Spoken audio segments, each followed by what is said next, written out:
नमस्कार,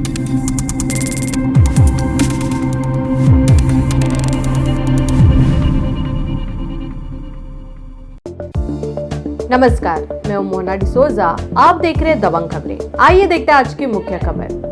प्रधानमंत्री नरेंद्र मोदी भ्रष्टाचार को जड़ से खत्म करने के लिए कई कड़े कदम उठा रहे हैं ताकि केंद्र और राज्य सरकार द्वारा विकास और जनहित के कामों के लिए दिए जाने वाले पैसों का सही इस्तेमाल हो सके। मगर जब तक वसई विरार मनपा में उच्च सरकारी पदों पर बैठे जिम्मेदार अधिकारी और कर्मचारी ही कानून की धज्जियां उड़ाकर ठेकेदारों की मदद से अपनी जेब भरने में लगे हो तो भ्रष्टाचार कैसे रुकेगा? आइए देखते हैं पूरी खबर। वसई विरार शहर जिला के भाजपा उपाध्यक्ष मनोज पाटिल ने आरटीआई के जरिए यह खुलासा किया है कि मनपा के बड़े अधिकारियों की मिलीभगत से 25 ठेकेदारों ने पिछले 6 सालों में घर पट्टी, वैद्यकीय, नल, गटर व रास्ते के हिसाब किताब व काम में हेरफेर कर मनपा को 122 करोड़ 48 लाख का चूना लगाया है। मनोज पाटिल की शिकायत पर विरार पुलिस ने 25 ठेकेदारों के खिलाफ आईपीसी की धारा 420, 406, 408, 409, 34 के तहत मामला दर्ज जांच में जुट गई है। पालिका में अपने कामों के लिए डे टू डे काम के लिए कर्मचारियों को ठेका पद्धति से लेने का गत अनेक साल से ये ठेका पद्धति पे हजारों कर्मचारियों को ले रहे हैं और इसके लिए ठेकेदारों को ठेका दिया गया। लेकिन इन ठेकेदारों ने ये कर्मचारियों का जो पगार है, शासन का जो टैक्स है, इनका सबको अपने जेब में डाल के कर्मचारियों को जो महापालिका वेतन देती थी उससे सिर्फ आधा वेतन, जो मिनिमम वेजेस एक्ट के तहत से भी नीचे है, इतना वेतन देके बाकी का पैसा हड़प लिया और शासन का भी उन्होंने 29 करोड़ और कर्मचारियों का 92 करोड़ रुपया ये अपने जेब में डाल दिया।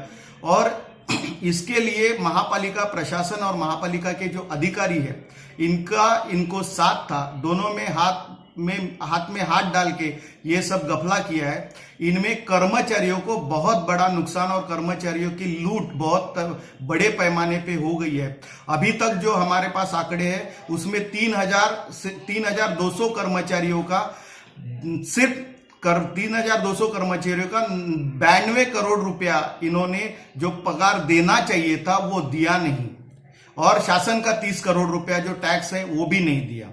इसके लिए हम लोग गत 6-7 महीने से इसके पीछे काम कर रहे थे। माहिती अधिकार में बहुत सारी इंफॉर्मेशन हम लोगों ने निकाली और ये इंफॉर्मेशन हम लोगों ने महापालिका प्रशासन पुलिस के सामने रखी। महापालिका प्रशासन इसके ऊपर कुछ भी कार्रवाई नहीं कर रही थी, तो हम लोगों ने पालघर के एसपी साहब इनके पास ये सब मामला उठाया, तो उन्होंने ये मामले को गंभीरता से लेते हुए विरार पुलिस में इसके ऊपर एफआईआर करने का आदेश दिया और इस हिसाब उसी के तहत 25 ठेकेदारों के ऊपर अब तक गुना दाखिल हो गया है। नहीं, पुलिस ने इनके ऊपर एफआईआर किया है, मामला दर्ज है, तहकीकात शुरू है और मुझे पूरा विश्वास है कि इसके ऊपर कार्रवाई जरूर होगी। और पुलिस इस बारे में कामगार आयुक्त है, पीएफ, ईएसआईसी की अथॉरिटीज है, सेल टैक्स और जो प्रोफेशन टैक्स और सर्विस टैक्स की अथॉरिटी है, उसके ऊपर भी ये लोग पुलिस वाले इनके साथ इंक्वायरी और वो नोटिस भेजने का काम करेंगे। साथ में हम लोग खुद इस मामले में ये सब एजेंसीज जो है, ये सब अथॉरिटीज के पास फॉलो अप कर रहे हैं। इसमें महापालिका प्रशासन सबसे बड़ा जिम्मेदार है, क्योंकि महापालिका के अधिकार है। स्टैंडर्ड ऑपरेटिंग प्रोसीजर में अगर आपके साथ में मिनिमम डॉक्यूमेंट चाहिए कि अगर मुझे कुछ रकम अदा करनी है, पैसा देना है, तो उसके लिए जो मिनिमम रिक्वायर्ड डॉक्यूमेंट है वो बिना लिए इन्होंने करोड़ों रुपया ठेकेदारों को दे दिया।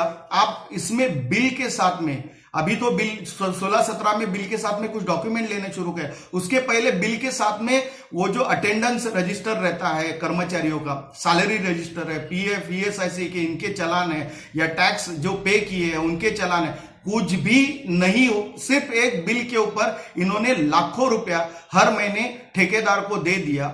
ऐसा कहीं भी नहीं होता है। और ये एक वसई विरार महापालिका ऐसी महापालिका है कि जहां कोई भी कानून ये लोग मानने से आज के दिन में मना कर रहे हैं और अपना ही खुद का कानून ये चला रहे हैं। उसके बदले कर्मचारियों की इतनी बड़ी लूट हो गई है। ये घोटाला कैसे आपने उजागर किया और कितने दिनों का घोटाला है ये वैसे तो ये 2012 से जुलाई 2012 से फरवरी 2018 तक का ये घोटाला है, ये उजागर जो हो गया है। लेकिन ये ठेकेदार नगर पालिका के समय से, मीन्स विरार, नालासोपारा, वसई और नवगर माणिकपुर नगर पालिका थी, उस समय से ये ठेकेदार नगर पालिका में काम कर रहे हैं, ये इसी तरीके का।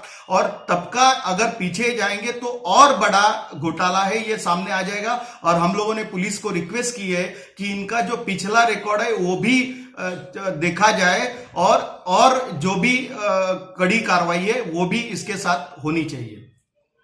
पुलिस को और हमको एक इंटीमेशन दे दिया कि ये लोगों ने कानून का उल्लंघन किया है, लेकिन उसके बाद में प्रशासन ने पुलिस के साथ जो सपोर्ट देना चाहिए, जो डॉक्यूमेंट्स पुलिस को प्रोवाइड करनी चाहिए, वो कुछ भी नहीं किया। इसको 1 साल उन्होंने लगाया और मुझे भी ये सब इंफॉर्मेशन देने में कम से कम 6 से 8 महीना उन्होंने लगाया। आज तक सिर्फ 25 लोगों का हमें जो कागजात है वो मिले हैं और भी ठेकेदार है जिनका अभी कागज मिला नहीं। वो उनका जब कागज मिलेगा तो और भी इसमें रकम बढ़ेगी और कर्मचारियों की संख्या भी बढ़ेगी। वसई विरार शहर महानगर पालिका क्षेत्र अब तक अवैध निर्माण और आए दिन होने वाली क्राइम की घटनाओं के लिए चर्चा में रहता है, मगर जब से उपाध्यक्ष मनोज पाटिल ने महाघोटाले का पर्दाफाश किया है, मनपा से लेकर ठेकेदारों और राजनीतिक गलियारों में इसी महाघोटाले की चर्चा हो रही है।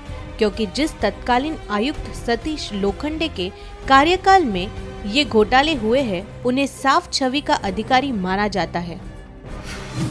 गुना दर्ज हुआ है।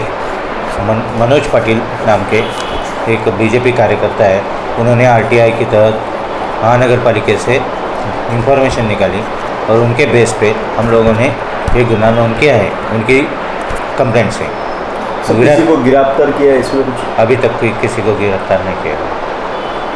सर, वसई विरार महानगर पालिका से कुछ बातचीत इस मामले में कुछ सॉल्यूशन निकला है इसका? गए साल भर से विरार पुलिस स्टेशन से उनके द्वारा पत्र व्यवहार किया गया, पर आज तक महानगर पालिका ने कभी भी कोई भी डिटेल दी गई नहीं। भ्रष्टाचार के इस महासंगम में ठेका कर्मचारियों व ठेकेदारों से लेकर मनपा के विभिन्न विभाग के उच्चाधिकारियों तक ने डुबकी लगाई है। पालिका प्रशासन का कोई विभाग ऐसा नहीं है जिसमें लूट खसोट न मची हो। जिसे अपनी हद तक में जितना मिला है उसने खसोटने से गुरेज नहीं किया। अब इस मामले में पुलिस जांच के बाद ही साफ होगा कि मनपा के किन किन अधिकारियों और कर्मचारियों ने जमकर डुबकी लगाई है।